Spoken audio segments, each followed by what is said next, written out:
گوپال گنج میں مسجد کے امام شیخ شفیق خان کا چاقو مار کر قتل کر دیا گیا۔ صبح اذان نہ ہوئی تو لوگوں نے مسجد میں جا کر دیکھا تو مردہ حالت میں لہولہان ملے امام صاحب اور 6 مشتبہ افراد حراست میں بھی ہیں۔ انا للہ و انا الیہ راجعون۔ بہار کے گوپال گنج سے ایک انتہائی افسوسناک اور دل دہلا دینے والی خبر سامنے آئی ہے۔ اچکا گاؤں تھانہ علاقے کے ارنا بازار کی مسجد میں امام شیخ شفیق خان کی چاقو مار کر قتل کر دیا گیا۔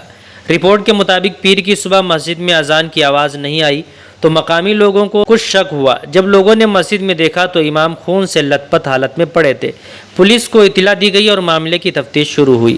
بتایا جا رہا ہے کہ شیخ شفیق خان گزشتہ تقریباً 1.5 سال سے ارنا بازار کی مسجد میں امام کی ذمہ داری سنبھال رہے تھے۔ ان کے 3 بیٹے اور 1 بیٹی ہے۔ واقعے کی خبر ملتے ہی گھر والوں میں کوہرام مچ گیا۔ پولیس نے اس معاملے میں تقریباً 6 مشتبہ افراد کو حراست میں لے کر پوچھ گچھ شروع کر دی ہے۔ تفتیش میں ایک اہم پہلو موبائل چوری کا بھی سامنے آیا۔ بتایا گیا کہ امام صاحب کا موبائل اور تقریباً 1500 روپے کچھ دن پہلے چوری ہوئے تھے اور اسی معاملے پر پیر کی صبح پنچایت ہونے والی تھی، لیکن پنچایت سے پہلے ہی امام صاحب کا قتل ہو گیا۔ پولیس موبائل چوری کے ساتھ ساتھ مسجد کمیٹی سے متعلق بعض الزامات سمیت مختلف پہلوؤں کی بھی جانچ کر رہی ہے۔